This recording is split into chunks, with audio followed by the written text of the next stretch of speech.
Car shopping's confusing. A lot of terms. Dealer price, list price, invoice. Don't be confused. TrueCar.com, new or used, save $3,000 off MSRP. Well, we do it every day at this time. Kind of new. We've been doing it for about 3 weeks on this show. We call it Best for Last. After almost 3 hours, Colin apparently hasn't gotten to the point yet. Quit holding out on us, cowherd. It's the best for last. So, the Cavs are down 3-2 to the Boston Celtics. LeBron and Cleveland host the Cavs tonight. If LeBron loses tonight, it will be the first time he hasn't made the NBA Finals. This is remarkable. Since 2010. That is unbelievable. It'll be the first time if LeBron loses tonight, he is not in finals since 2010. So let's go back 8 years to a bizarro world you won't recognize. Let's jump in the Herd Tub Time Machine. With this machine, I can go back as far as I like. The Herd Tub Time Machine. Okay, we are in the bizarro year of 2010. The most promising young player in the NBA, on the verge of winning an MVP, the invincible Derrick Rose. That's what was happening. The most promising quarterback in the National Football League, having just led his team to a second straight championship game. New York hero, Mark Sanchez. The best all-around hitter in baseball, all of baseball, 32 homers, 100 RBI.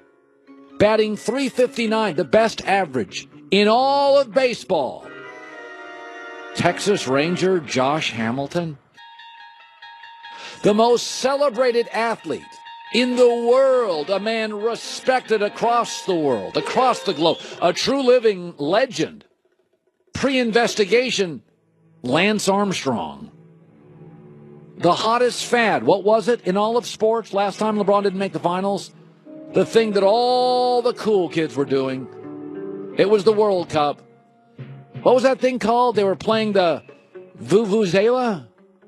That was a big deal. And finally, the most bizarro thing of them all.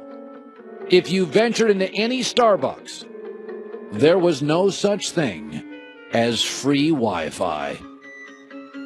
Please take me back to 2010. So there you go. It was a different world. I think about this all the time, is that when you look at time, especially now with technology, it is wild how quickly everything changes. It's just 8 years ago. And it wasn't Andrew Luck. It wasn't Cam Newton. It wasn't Russell Wilson. 8 years ago, Mark Sanchez was who we thought was the next guy. That's the last time LeBron James did not make the NBA Finals. Isn't that remarkable? Michael Jordan came in this league and for 5 years didn't get to the finals. Then for 3 years got there. Then retired for 2 years. Then came back for half a year and didn't get in. Then went to the next 3. Then retired again for a couple. Then came back for Washington for a couple and didn't make the playoffs. I mean, that's a long career. LeBron has made the finals every year, and tonight they are a big favorite, and I'll take them tonight to beat the very young Celtics, who are not the same team on the road. In fact, they win by 11.5 at home, and they lose by 12 on the road, so that is a 23-point swing for the Boston Celtics. The other big news, which is kind of taken over our show since about the 35-minute mark, is Chris Paul's out for Game 6. And I don't think it's been I will tell you this. Mike D'Antoni has taken a lot of heat through the years as kind of being the Chip Kelly of basketball, kind of a one-trick pony. I think Mike D'Antoni's had a really good series.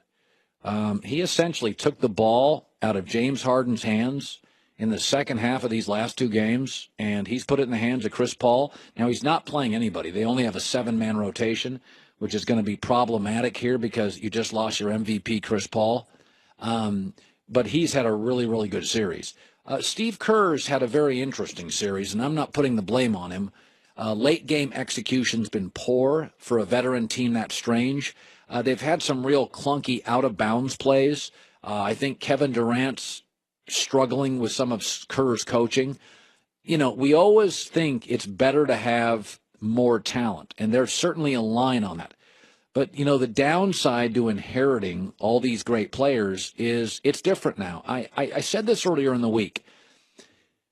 It used to be 30 years ago, Michael Jordan, Kobe Bryant, you had a really, really demanding high school coach, and he didn't take your crap. And he yelled at you. And he created sort of a medal around you, a chip on your shoulder. Then you went to college, and that coach didn't take your crap either.